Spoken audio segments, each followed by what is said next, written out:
We're just going to sit down very quietly. Yes. Sense of anticipation or something. Excellent. Hello. Good afternoon, everyone. Welcome to the Edinburgh International Book Festival. My name is Daniel Hahn, and I'm delighted to have been asked to chair this afternoon's conversation with Leigh and Maureen. I'm going to introduce them very quickly. We're going to have a chat about their work. I'm going to ask them to read a little bit at some point, just so you can get a bit of a sense of what they're like if you haven't read absolutely everything that both of them have written, which is disgraceful, but there we are. It happens. The quality of the audience in this festival is disgraceful, I tell you.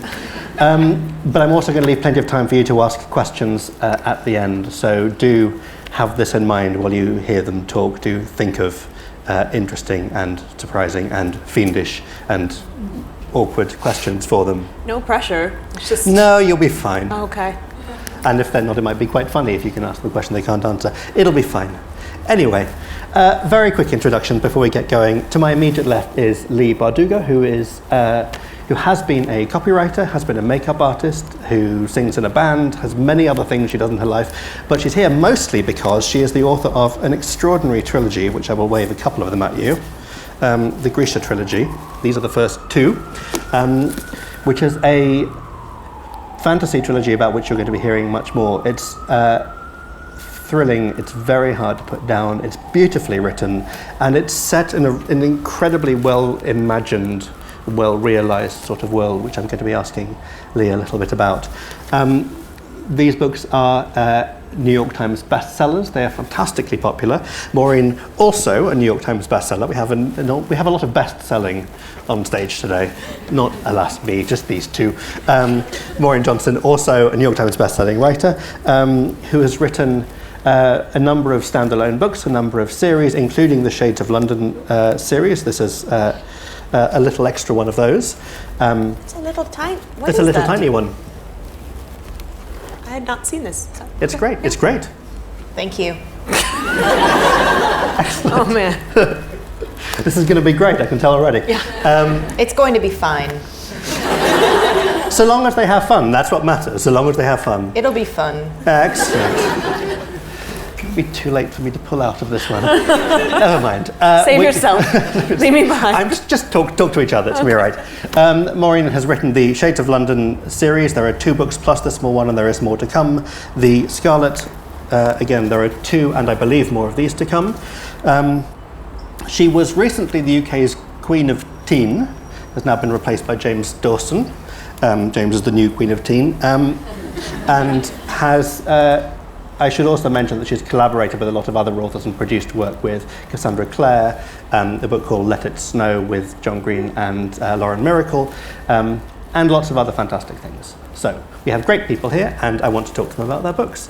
And I'm going to start by asking something about starting writing, about how you start on a book.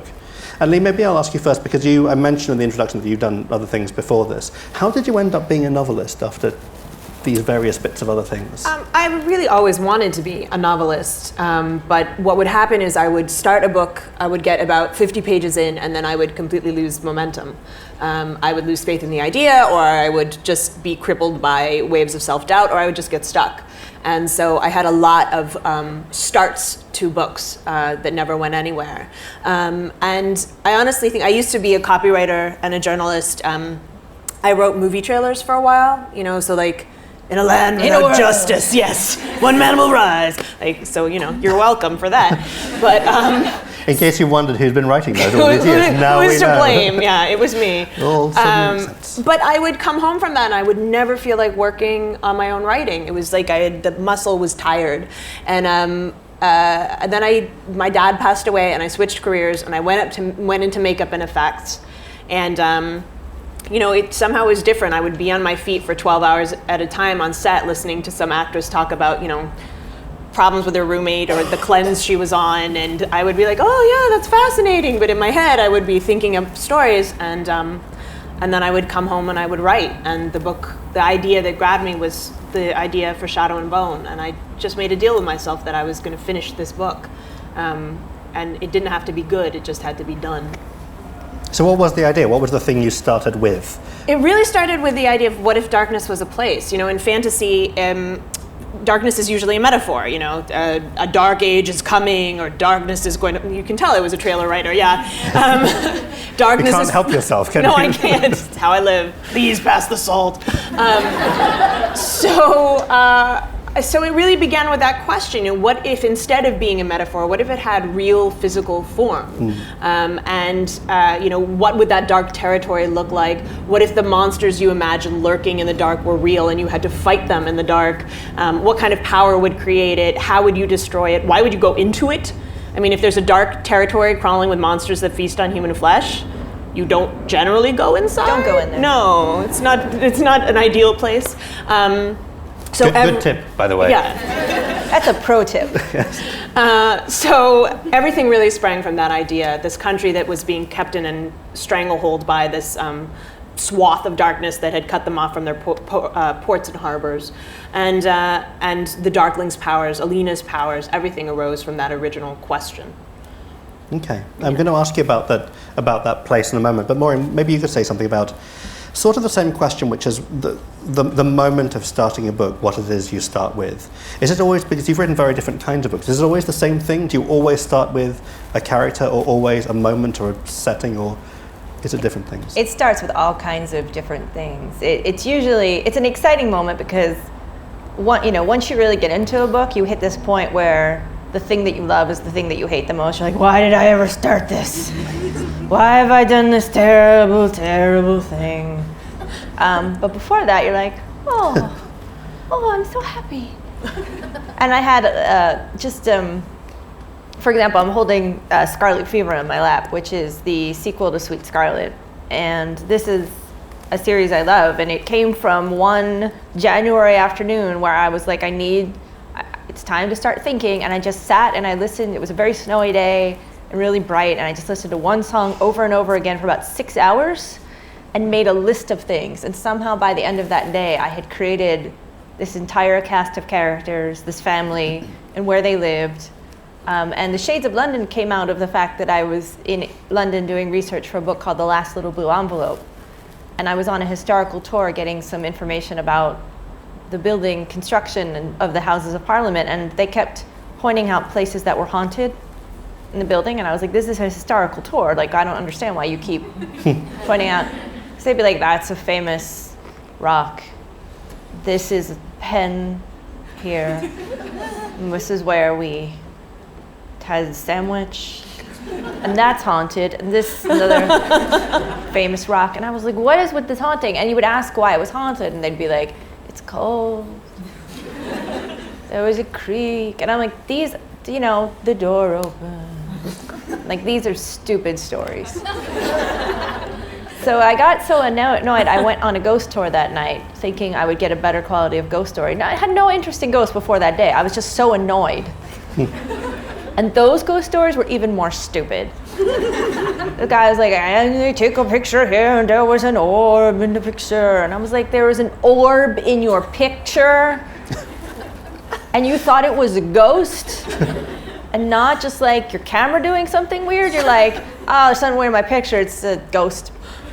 It's not your thumb or anything like that, so. I like that these books were born out of rage. Yeah, they're born out of, not even rage. Just irritation. Irritation. So I'm sure some of the great writing, some of the great works of literature, writing going, yeah, it's really annoying. I'm going to write a book about this. I'm doing ghosts properly is what I'm going to do. I knew I wanted to do a mystery, and then walking around that day, I did it in again, I get to do these really kind of long days sometimes where I make myself think of something, and I walked for maybe 12 hours around the city like a maniac with a pen and like a grudge. And I was just like, oh, just you stupid ghost. And then I decided that was going to I was like, I want a ghost that comes back and does stuff. And I was like, action ghost. Who would be a bad ghost? Jack the Ripper. Good ghost. Bad ghost. Good. Yes. I wanted my ghost to come back and be able to murder people. Sure. Instead of knocking pens off of tables. It seems a waste, doesn't it? A waste of a decent ghost. It is a waste of a decent ghost. If that's ghosting, then I'm not interested. In being a ghost? No. I want to be a ghost, be able to murder somebody. That's the word you're looking for. Yeah. What was the song that you listened to? It was by Super Furry Animals. It was something for the weekend. Okay. They sing in Welsh a lot. Okay. Just letting you know. You okay. asked, No, I do you want me to sing it for you? I'm not going to. Wow. Yeah. I know, I brought you up and then I... You sure did. Like, boom, boom. You would be a rough ghost, is all I'm saying. That's what I mean. Yeah. I wanted quality ghosts. And then I spent a lot of time researching the sewers and the police system and train tunnels. I basically became a kind of, I guess I can use the word anarchy person here. I was very like, and then this train tunnel goes to this train tunnel. The thing that you probably don't know about this train tunnel is that they have a disused station. People are like, shut up, I'll kill you with my bare hands. If you say one more thing, I'm like, and then it turns into a sewer. And they're like, oh. So it's fun.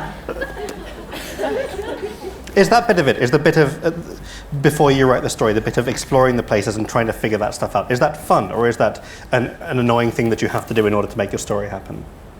It's usually fun. Yeah. And you can usually end up doing it forever. And then finally you're like, am I researching or am I just not Just working? walking around the sewer for no reason. Yeah.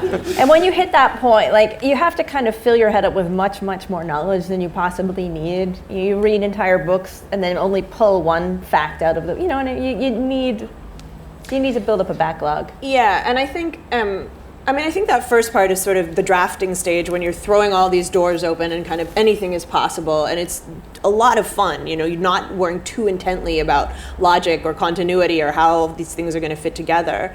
But for me, when I wrote my first draft, I had very little of the world building done in terms of the sense of place, and so I gave myself about 2 months to focus on that, because I knew otherwise I would just go down that rabbit hole and I would never come out. I would never go back to the draft. But then there's things like, in the second book, a lot of it takes place on a ship, and I had to do all this nautical research.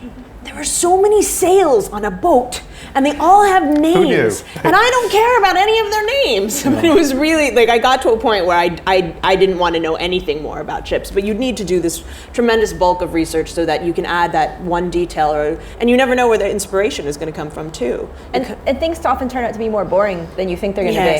Yes. Like Pirates, privateers, exciting. No, it's a lot of like, lives. it's a lot of like math behind everything. Just lurking in the shadows. I did a lot of research on the police, and like they're like, really, it's a lot of paperwork. Yeah. It's a lot of paperwork. Everything boils down and you find there's paperwork. Scratch the surface. Just So much to look forward to, kids. So. No, it's all going to be fine. Don't worry about it. For you, it's Russia. For at least to begin with, there is this whole place is rooted in a sort of mythology that is Russia. Is that the research you were doing for yours? Yes. Is that what you were looking at? Yes. Kind of 19th century, early 19th century Russia. Yes. The first draft for me is really all about sense of order. It's the way power operates in the world, the way the magic worked in the world, the monarchy. But I wanted to take readers someplace a little different than medieval Europe and medieval England, which is sort of one of the major cultural touchstones for fantasy. And I love it, you know, broadswords and mead and tunics. But I wanted to take readers someplace else, and Russia was a very natural fit for some of the dynamics that already existed in the story. This country, because it's been cut off from its coastline and because the leadership in it is not in great shape, it's failed to industrialize. They're falling behind the world. They have this huge army of conscripted serfs. There's this big gulf between the rich and the poor, and it seemed like a natural fit. And also, I feel like even if you don't know anything about Russia, you probably have heard of Rasputin or Anastasia. You may have seen the Winter Palace. You know, you have these very powerful associations that are really beautiful and also really brutal. So it does a lot of the heavy lifting in terms of fantasy world building. It brings a lot of stuff with it already, doesn't it? Yes. Sort of like, I guess, like Victorian London, that there are certain things that people already recognize, and you just say Victorian London, a lot of readers will have a sense of fog Big hat. and hats. Yes. Big hats. Walking sticks, cobblestones, urchins. Yeah. I thought London was going to be just like that, actually, when I first came here. It was a surprise. Yes. Sorry about that. That's all right. We've kind of messed it up in the last 150 years. Anyway, it used to be great. Yeah. There are fewer urchins. Never mind. when you start with these things, you have your place, you have the sense of the kind of ground from which you're going to build these stories. I'm curious to know how much you know already about what these books are going to make you do. So, Leigh, when you start off with, when you started the first book, did you have a sense of scale? Did you have a sense that this was going to be a trilogy, a big story that was going somewhere? No. I mean, my only goal was to finish it. When I say that, I mean, I really just made a deal with myself. It doesn't have to be good, doesn't have to be clever. You just have to finally finish a book. And when that moment came, there is that moment, and you said it beautifully, where the thing you love becomes the thing you hate. And I always think of it as sort of, wait, this is going to sound terrible, but I always think of it as falling in love. Like, you fall in love, and there's this wonderful, and you want to spend all your time with this person, and they're so fantastic, and you want to talk, you stay up late talking, you want to ask them every interesting question, and you feel awesome when you're with them, you feel smart and cool, and then that moment comes when you don't feel as smart and cool, and when you run out of things to talk about, and that's kind of what happens with a book idea. You fall deeply in love, and then sometimes another idea comes along, and it's like, I smell good, and I'm a wonderful idea, and you have to sort of decide if you're going to stay with it or not. And I think for me, the trick to staying with it was actually becoming a plotter, becoming somebody who outlined. I outline everything now, and when I first got into writing the idea for Shadow and Bone, I sat down and I basically wrote the entire plot on a single piece of paper. There was like 12 sort of big moments that were going to happen in the book. And then and that was a first draft in a way. It was a very, very short first draft. And then I just started filling things in. And if I didn't know something, I'd move on. And then, slowly that one page became 10 pages, became 100 pages.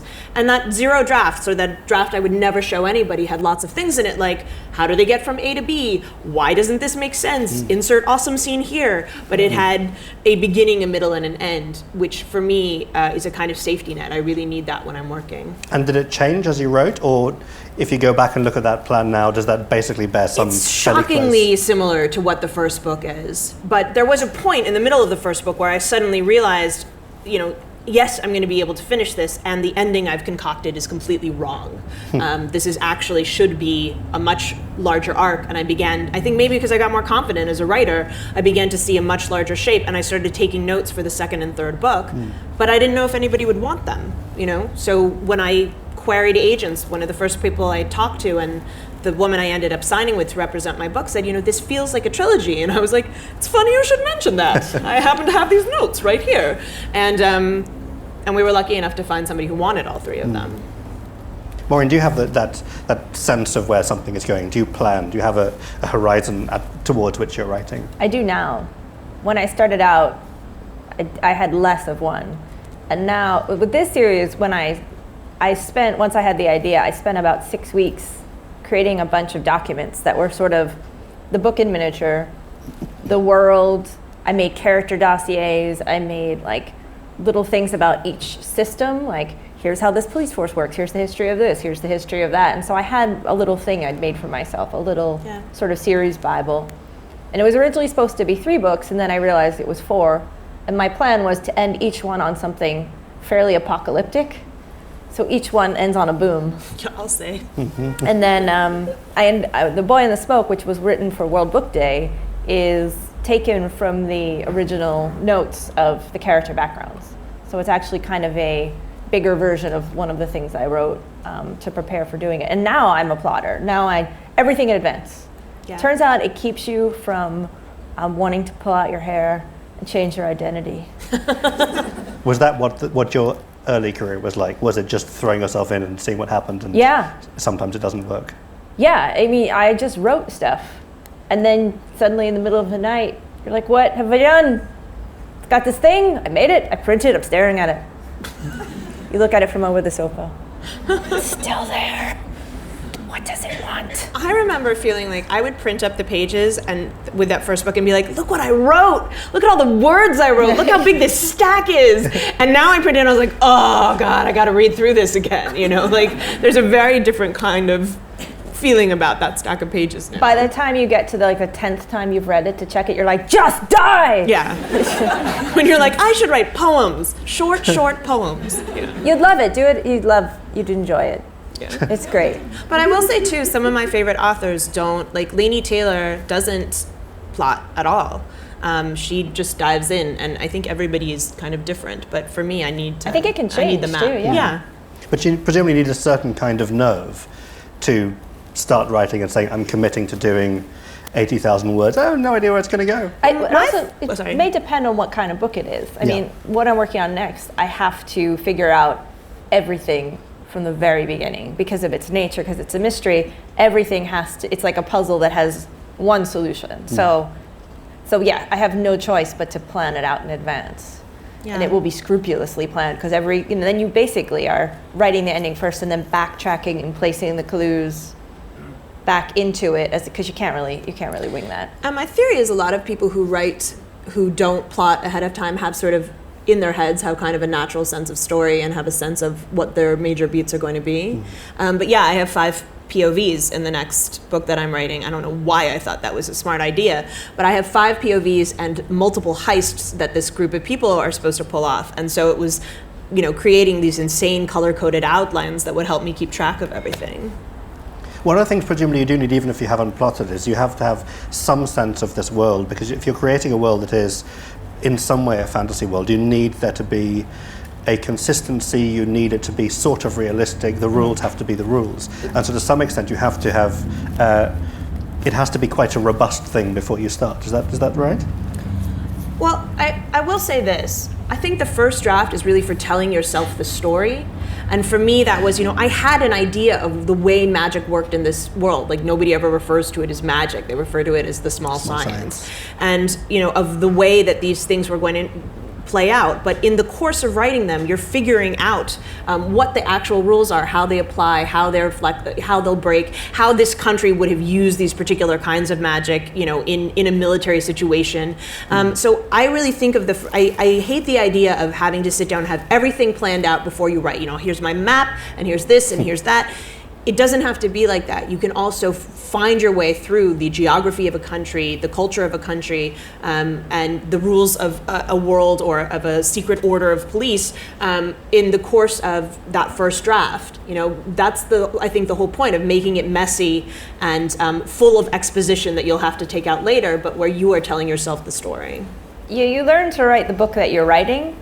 As you're writing it, it's like a thing that you learn how to do, and then you finished it and you have a set of skills that you can sort of apply to other things, but you really only learned how to write that one book. Yep. And you're like, maybe I will try that again. And then you're like, nope, now I got to learn how to write this book. Well, this is ridiculous.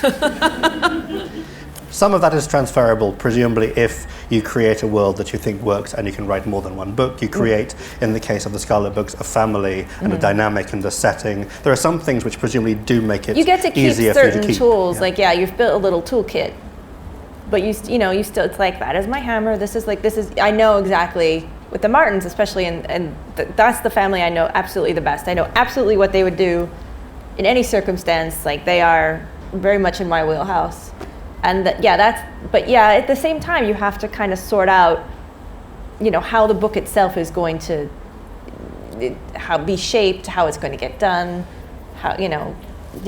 So it's. One thing about the Martins that struck me, I was looking back at the first book this morning, which I read some years ago. The first book came out a while ago. And I was quite surprised that it wasn't in the first person, because I remember it as being in the first person. It's not. It's not. But there's a very strong sense of this one character, and it's almost like a first-person voice because it's so much from her perspective, and I think all of the characters, there is so much character to the book. There is humor and charm and all sorts of things, but there's so much character to the book. There's a lot of talking. Yeah. So I wanted to ask you both, I suppose, about voice. Leigh, your trilogy is almost entirely in the first person, and I wanted to ask about sort of finding the voice with which you tell the story. Maybe Leigh, I'll ask you first, since it is a kind of a sort of straightforward first-person voice. How easily does her voice come to you? Is that something which is fully formed, or is that something which just kind of evolves? In a lot of ways, Alina's voice, the books are written in first person, and they're bracketed by third-person prologues and epilogues, which was very deliberate, because I wanted, this one of the pleasures of fantasy is this sense of a larger story and this kind of sure and steady hand that's guiding you through it. There's a reason that you're going to hear about these people.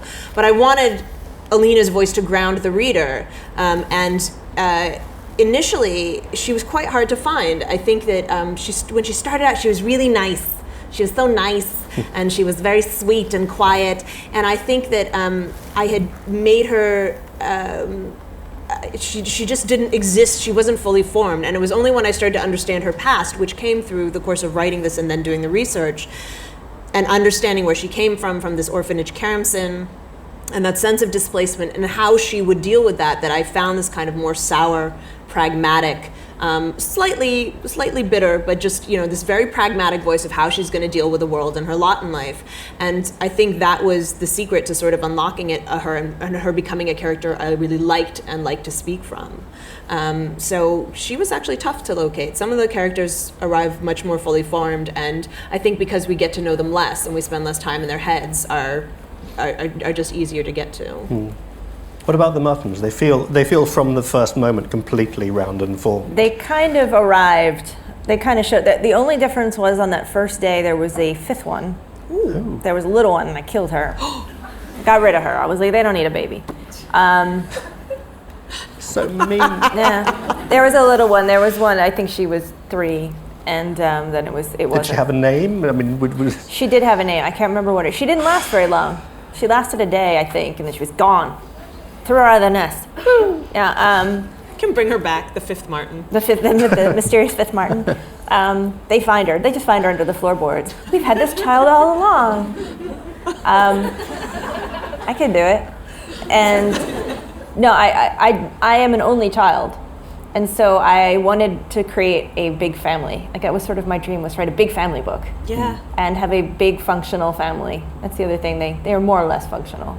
They're very charming family. Why, thank you. Well, I don't know how you know. I like them. I mean, I have a fun time writing I was them. an only child too, and I used to wish that I had like 7 brothers and 7 sisters, and we would all live in a hayloft or something. Yeah, I used to read books about big families. Yeah. I thought that's what I always wanted to just make, big family books.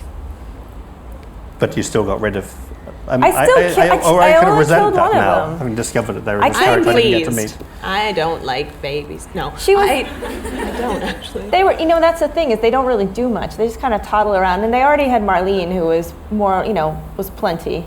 On sitcoms, what they do is if the sitcom starts to fail, they bring in a cute baby. Yeah, then you know it's over. Yeah. Once they have an adorable baby. It's true. I can't remember the last example, but it is true that as soon as they have a baby, it's... Yeah. There is more Mutton Family stuff to come, right? Yes, there are.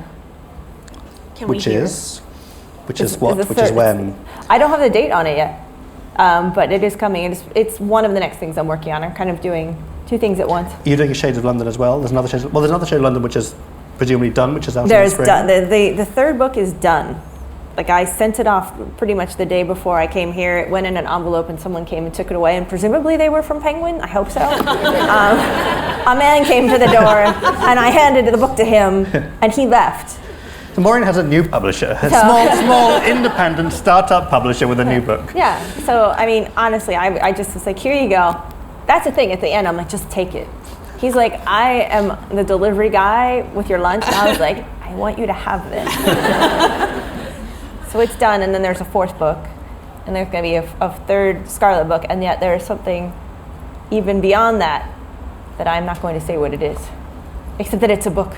Oh, it's a book. You heard it here first. I'm excited about the fact that you send them a manuscript, like a printed manuscript with a messenger. Well, it was. We just emailed. It did. It was final pages. Oh, I was correcting final pages, got it, so it is done. Like, there are no more changes. I did not understand. Yeah. Unless you suddenly change your mind in the middle of the night and email them and say, hey guys, I think they're small thing. It'll You haven't cost got $3,000. Honestly, I'm pretty sure they have already sent that to the printer, so that I cannot do that. They're like, no, it's done. It's gone. We're making them now, so. I'm sure publishers lie about these things. Leigh, you're done with the trilogy. Yes. The publishers in the room. I'm sure they don't lie. I'm sure publishers never lie about anything. I'm sure it's being printed now. Yeah, authors are crazy, so they do lie to us sometimes, because they're like, we really need that today. It has to go to, when they tell you places it has to go, and you can tell it's because you've been like hoarding it.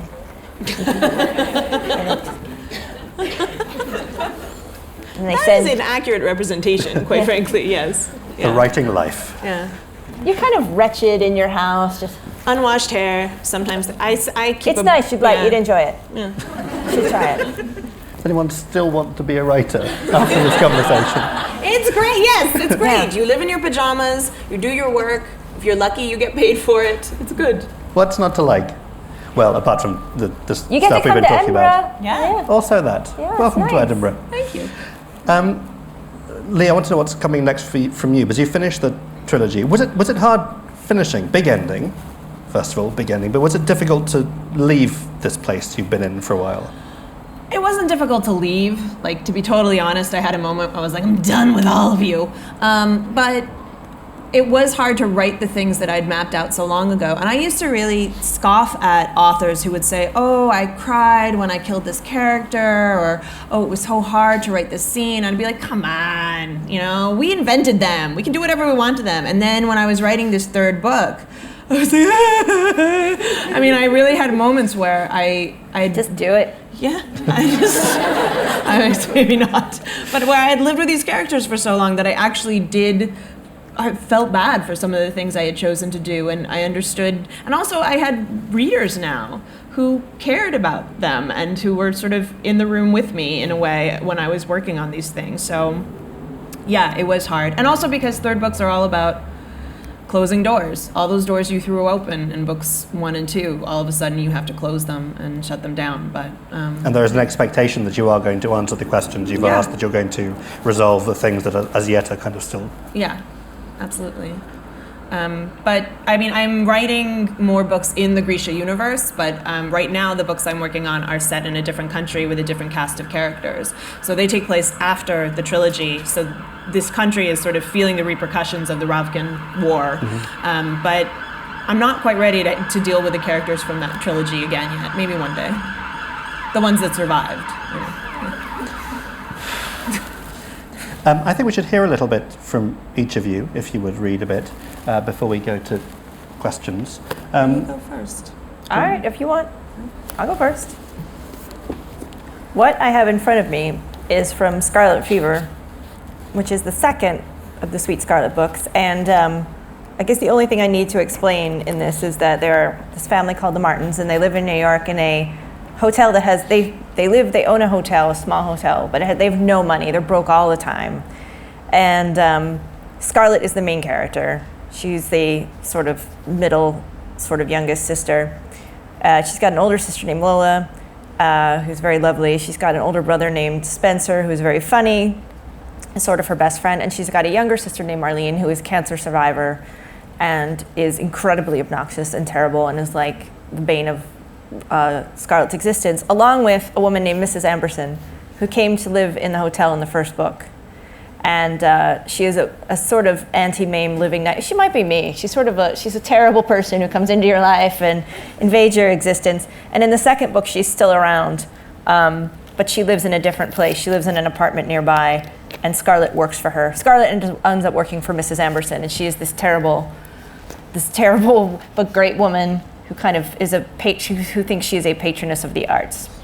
And this is Scarlet going over to Mrs. Amberson's new house to do some work. Oh, Mrs. Amberson has decided that she is now going to be a theatrical agent and is going to represent actors, including Scarlet's brother. There's a lot of explanation. Sorry, second book. Got to tell you what happened. Oh, you know what I'm saying. When Scarlet arrived at Mrs. Amberson's apartment, some cabaret songs were blasting. Mrs. Amberson's bedroom door was ajar. "I'll be right out," she shouted. Scarlet sat down at her desk under the big screen of photos, willing herself not to look up and failing. Well, Scarlet's ex-boyfriend is also one of her clients, and his photo is up there. That's the only aside I'll do. Promise. It was time to take these pictures from Hamlet down and start filling that space with something new. Scarlet looked around for the most recent pile of headshots. She could put up a few of those, give these people a chance, change the scenery a little. She was shuffling around on the desk, trying to find them under the piles of magazines and paperwork that accumulated in the last 24 hours, when she felt something pass over her foot. Something alive. Something that had weight. Something with short fur. Something warm. Her New York-raised brain told her that the thing was too big for a mouse, and something too big for a mouse usually meant rat, because bunnies usually didn't make it into multi-story apartment buildings and set up house in the walls. She remained perfectly still for a moment, not wanting to scare the thing because scared things bite. The thing got off her foot and appeared, slipping guiltily out from under the desk. It was potato-colored, with the torso of a squirrel and eyes like two massive black olives on opposite side of its head. This is when Scarlet decided it was time to scream like a tiny, tiny girl. The bedroom door flew open and Mrs. Amberson emerged in a flowing black day dress. She had a remote control in her hand and her arm was already extended, zapping her stereo and turning down the sounds of 1930s Berlin that were bouncing off the walls. "What's wrong?" she said. "There's a thing," Scarlet said, backing up and pointing. "Animal, thing.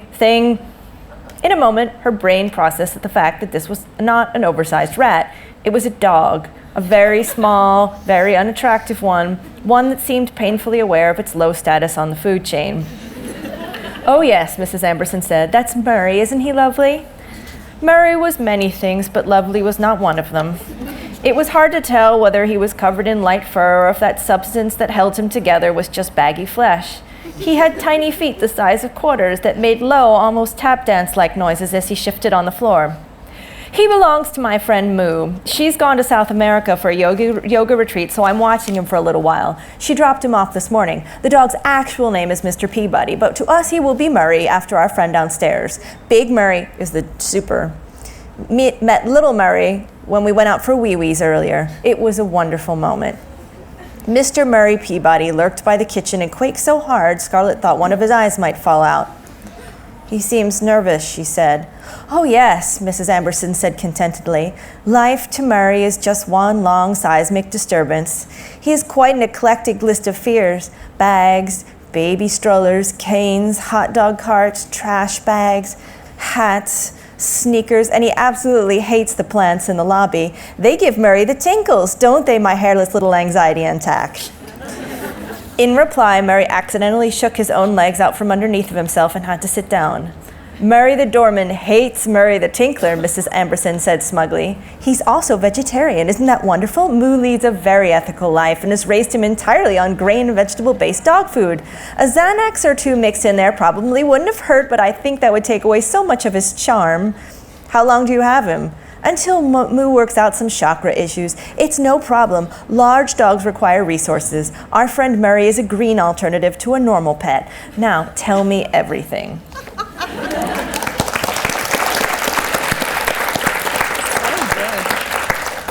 Thank you. Something quite different. Yes, something quite. Okay, so darkness is coming. So I mentioned that swath of darkness that has cut this country off from its ports and harbors, and the soldiers they send through it, these young conscripted soldiers. One of them is Alina Starkov, and her regiment was attacked on the fold. Her best friend Mal was nearly killed, and in the course of this, something stopped these monsters that were attacking them, and nobody's quite sure what. They've all been hauled in front of the Grisha court. The Grisha are the kingdom's magical elite. The Darkling is their leader, and everybody's given testimony now except for Alina. The Darkling rose from his chair. He gestured, and the soldiers stepped back, leaving me alone to face him. The tent seemed eerily quiet. Slowly, he descended the steps. I had to fight the urge to back away as he came to a halt in front of me. "Now, what do you say, Alina Starkov?" he asked pleasantly. I swallowed. My throat was dry and my heart was careening from beat to beat, but I knew I had to speak. I had to make him understand that I'd had no part in any of this. "There's been some kind of mistake," I said hoarsely. I didn't do anything. I don't know how we survived." The Darkling appeared to consider this. Then he crossed his arms, cocked his head to one side. "Well," he said, his voice bemused, "I like to think that I know everything that happens in Ravka, and that if I had a sun summoner living in my own country, I'd be aware of it." Soft murmurs of assent rose from the crowd, but he ignored them, watching me closely. But something powerful stopped the Volcra and saved the king's skiffs. He paused and waited, as if he expected me to solve this conundrum for him. My chin rose stubbornly. "I didn't do anything," I said, "not one thing." The side of the Darkling's mouth twitched as if he were repressing a smile. His eyes slid over me from head to toe and back again. I felt like something strange and shiny, a curiosity that had washed up on a lakeshore that he might kick aside with his boot. "Is your memory as faulty as your friend's?" he asked and bobbed his head toward Mal. I faltered. What did I remember? Terror, darkness, Pain, Mal's blood, his life flowing out of him beneath my hands, the rage that filled me at the thought of my own helplessness. "Hold out your arm," said the Darkling. "What?" "We've wasted enough time. Hold out your arm." A cold spike of fear went through me. I looked around in panic, but there was no help to be had. The soldiers stared forward, stony-faced. The survivors from the skiff looked frightened and tired. Mal's pale face seemed to have gone even whiter, but there was no answer in his worried eyes. Shaking, I held out my left arm. "Push up your sleeve." I didn't do anything. I'd meant to say it loudly, to proclaim it, but my voice sounded frightened and small. The Darkling looked at me, waiting. I pushed up my sleeve. He spread his arms, and terror washed through me as I saw his palms filling with something black that pooled and curled through the air like ink in water. "Now," he said, in that same soft, conversational voice, as if we were sitting together, drinking tea, as if I did not stand before him shaking. "Let's see what you can do." He brought his hands together, and there was a sound like a thunderclap. I gasped as undulating darkness spread from his clasped hands, spilling in a black wave over me and the crowd. I was blind. The room was gone. Everything was gone. I cried out in terror as I felt the Darkling's fingers close around my bare wrist. Suddenly, my fear receded. It was still there, cringing like an animal inside me, but it had been pushed aside by something calm and sure and powerful, something vaguely familiar. I felt a call ring through me, and to my surprise, I felt something in me rise up to answer. I pushed it away, pushed it down. Somehow I knew if that thing got free, it would destroy me. "Nothing there?" the Darkling murmured.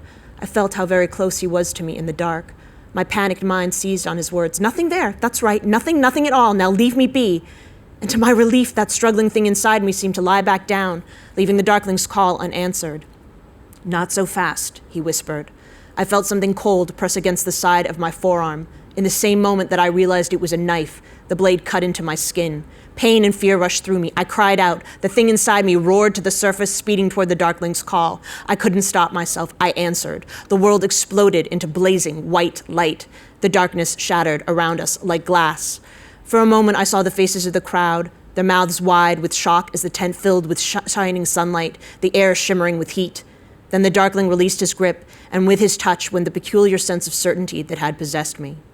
The radiant light disappeared, leaving ordinary candlelight in its place, but I could still feel the warm and inexplicable glow of sunshine on my skin. My legs gave way, and the Darkling caught me up against his body with one surprisingly strong arm. "I guess you only look like a mouse," he whispered, and then he beckoned to his personal guard.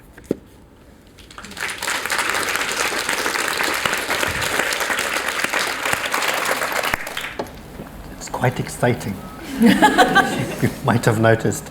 I want to ask you both one last question before we open to questions from you guys, which is maybe a slightly strange one, which is you're doing tours at the moment. Leigh, you've come to the end of a tour of lots of different places. Maureen, you've just arrived yesterday, and you're going to be going to lots of different places. Can I ask if you like being a writer? I don't mean the writing. I mean the being a writer.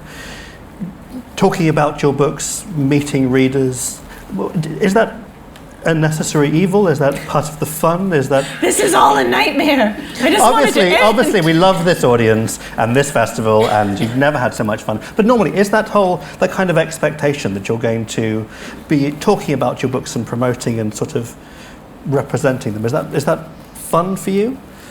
I mean, we don't actually have to do this, we don't. I mean, our publishers would like for us to. Okay. Some of us are called.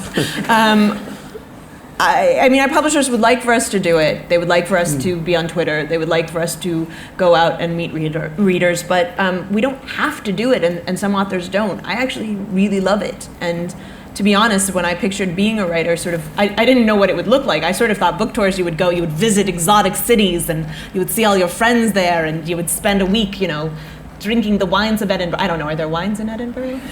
I will drink all of them. Drink whiskey. All the whiskeys of Edinburgh. But it's not like that. It's a job, you go a new city every single day. You're meeting people, you're signing, but it's also like the best job ever. And I wanted it my whole life, so I'm pretty content. Yeah, it's a job that I had no idea what the job would look like. I just wrote, and I was, that's the thing is, it's writing and being, like the job of being a writer are two very different things. Like once you've written, I guess mentally I knew other people would read what I wrote, but it was a surprise. Like the first time when people were like, I read your book, I'm like, how? Have you been in my house? Where are you? Are you here? And I do a lot of stuff online, but I do that because I want to. Like the second anyone tells me I have to do something, I'm like, I'm not doing that. Like I'm just very contrary. I kind of think you should only do what feels right in a lot of these things. Like if you don't really, like if writers don't like to be online, then I think they shouldn't be, because it kind of shows, I think, honestly. Yeah, I think if you're trying to be somebody, I had this fantasy that I was going to be like the Stevie Nicks of YA, and I was going to be that would be so beautiful though. Wouldn't it? So many great clothes, great accessories, but like I was going to be this mysterious witchy figure, and if you've seen like my author photo, you can see what I was going for. But I am not that person. I'm a very goofy, loud, effusive person. I like to hug people. I mean, I'm sure she likes to hug people. I don't know. Think she does. Maybe not. Too much power. Like she hugs them and they'll just... She's tiny. She's like this big. She's wee. But... You're like, who is Stevie Nicks? She's like this big. She's magic. But I can't be that person, and trying to be that person was just an utter failure for me. So once I started relaxing and just being myself online, and when I discovered Tumblr, because I'm a terrible blogger, but Tumblr I can handle, everything kind of clicked into place.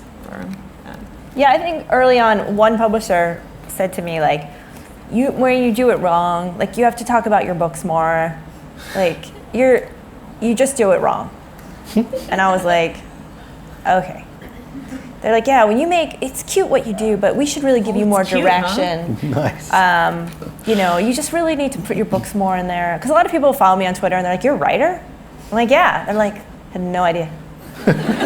Just thought you were a weirdo. And I was like, yeah, it's cool. But yeah, I was told I was doing it wrong a lot. And that I think you get told you're doing it wrong long before you're told you're doing it right. Yeah, that's really true. Although I sometimes on Twitter feel like it's like having dinner with somebody and having a conversation, then all of a sudden you just stand up and shout, ebook deal, $2.99. So it's this very weird mix of the public and the private. Yeah. Do you not do that at actual dinner parties? I don't get invited anymore. Yeah, it does feel very weird when suddenly you're like, I made something, you want to buy it? Yeah. And then, it's a little... Yeah. Then you have to say it like 100 times. Then it gets funny. You're like, hey, I'm really, seriously. Seriously, they won't let me do this anymore if you don't buy this. They will, of course, be selling copies of their books after the event in the signing tent. Let's have some questions from you. Let's have some questions from you. You've just been sitting there this whole time. Yeah, do some work. Someone else do some work. We have microphones. There's one just there. I was curious for Maureen. Looking for Ghosts, have you been on the Mary King's Close tour here in Edinburgh? No. I saw that bus that went by, and I wanted to, the black, like, scary bus, and I was like, I want to get on that bus so bad. But I'll tell you something, I will get on that bus, and they will be like, we know it's a ghost because it's cold. And it makes a creak, and then a pen fell off. And then door opened, I'm like, they do that, otherwise it's a wall. Like, come on. And then you'll have to write a whole Edinburgh series of ghost stories as well. That's what I write. That's what happens when I write angry. And when you type? Yeah. I don't pick up things that fall, I just leave them. Like a ghost. Ghost did that. That was a ghost. Another question. Oh, come on. Come on. Yeah, see, I needed a question.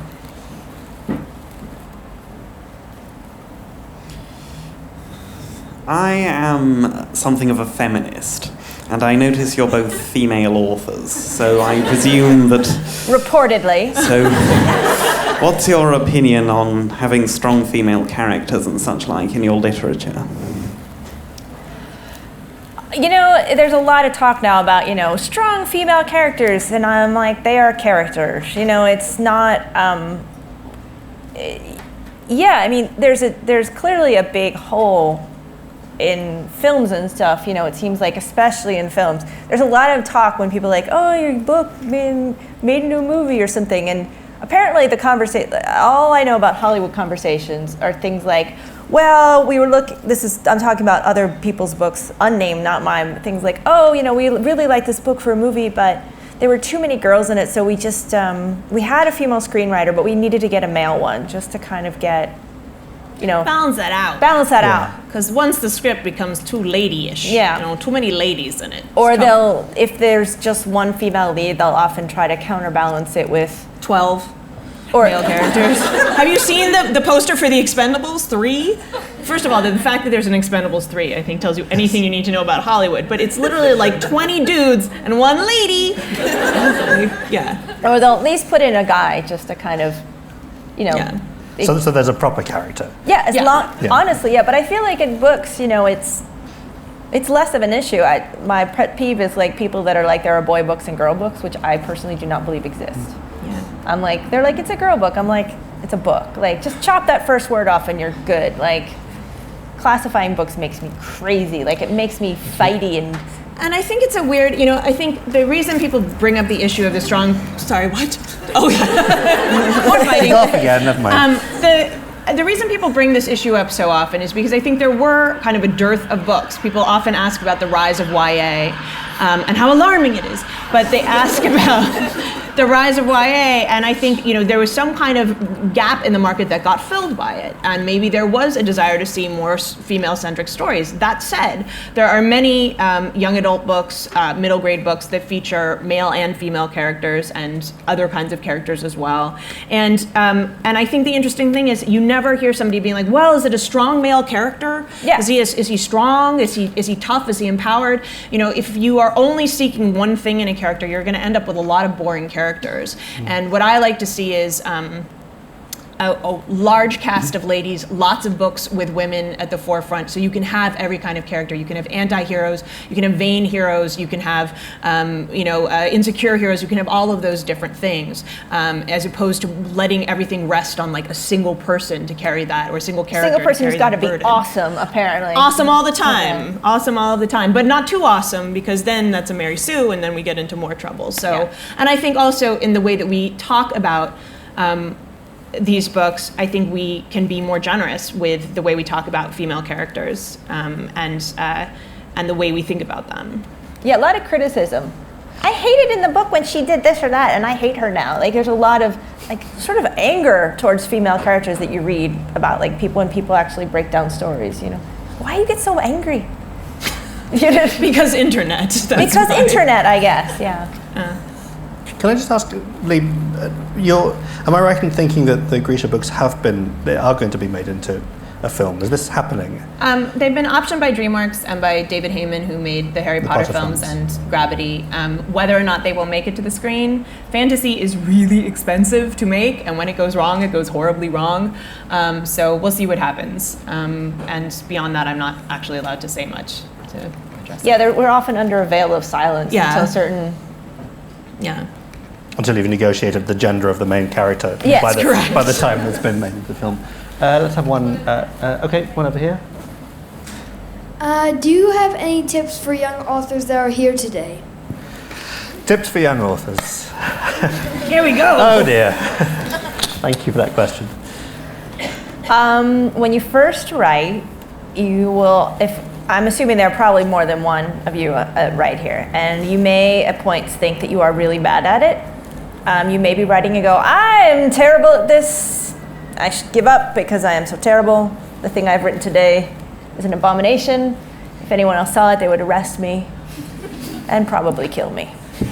And that is normal. That is good. It is good to feel like you are writing terribly, because you have to write terribly before you can write well. And you must often write terribly in the middle of writing well. Writing terrible is always part of the route. So when you see it, go, I'm on the right path. Yeah. I am writing terribly. Yeah. It's okay. Yeah, and I think that we have this sort of myth about being creative or being a writer, that you kind of have this calling, and that it just means that the muse is going to speak to you and every day is going to feel like... If you hear a muse speaking to you, that's not... It's probably Maureen. It's haunted, who has possibly. snuck into your house. Yeah, it could be me in your house, Yeah. under the floorboards, or it could be someone else. Yeah. It could be a ghost. Just about to move all of your pens. Yeah. But that those days of struggle are actually a sign that you're on the right path. I guess I would also say, there's no expiration date on your talent. And I guess this is not just for the young authors, this is for every author. I didn't write my first book until my mid-30s, and it doesn't matter. As long as you have a story to tell, it doesn't matter if you're 12 or you're 30 or you're 50 or you're 80. That's the wonderful thing about books. You don't have to be cute or popular or mediagenic, as they say. You don't have to. Did they say that? Mediagenic. It's the new word. Oh. Yeah. Let's not but say you that. don't have to. But in Hollywood, if you want to sell a screenplay, they'll bring you to a meeting and they'll see if you're fun and if they want to take you to a party. In publishing, if you have a good story to tell, they'll let you tell it, and chances are people will want to read it. And you just can't give up. Just don't give up. No. That's the whole key. Because the whole thing is, if you give up, then you won't write. And if you don't give up and keep writing, then you are writing. Like, it is really up to you. And it's very much like, if you do it, then it gets done. And if you decide to give up, then it won't get done. You really just have to keep going, even when... Yeah, and I think that's the other thing, is just finish. Just finish. Finish it. You'll learn more from a complete, dreadful first draft than you will ever learn from 1,000 perfect first chapters. That first draft may make your eyes bleed. Don't worry about it. It's natural. Yeah. So now you know. Excellent. Thank you. That is very good advice. It's slightly alarming advice, but very good advice nonetheless. We are, I'm afraid, out of time. I'm sure if you had other questions, Maureen and Leigh would be happy to answer them if you come to the signing tent. They're going to be just in that tent over there, so I do urge you to come and meet them. If you haven't read these books, do read these books. They really are terrific. But before you go... Yeah, where are you I was in going? a terrible hurry. Before you go, do please join me in thanking very warmly Maureen Johnson and Leigh Bardugo.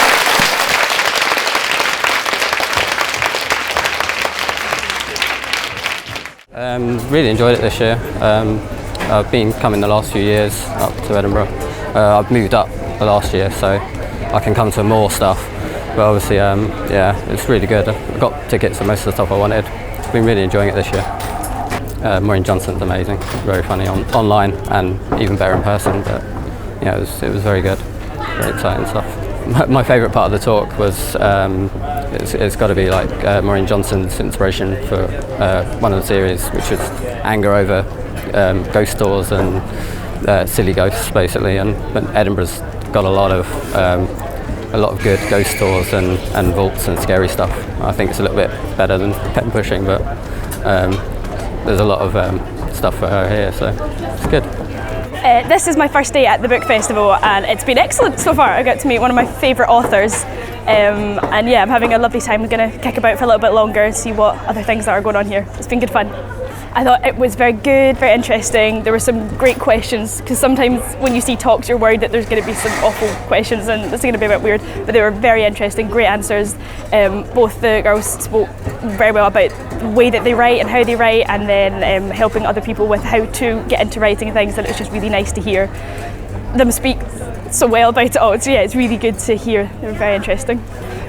Probably just there meeting Maureen, because I've been reading her stuff for years and I think she's excellent. She does so much good work for like charities and for like changing it, like when she talks about like banned books and boy books, girl books, all this kind of stuff. She's very passionate about all this kind of stuff, which I think is amazing. So it's really great to finally meet the woman who does all that kind of stuff and makes a difference there.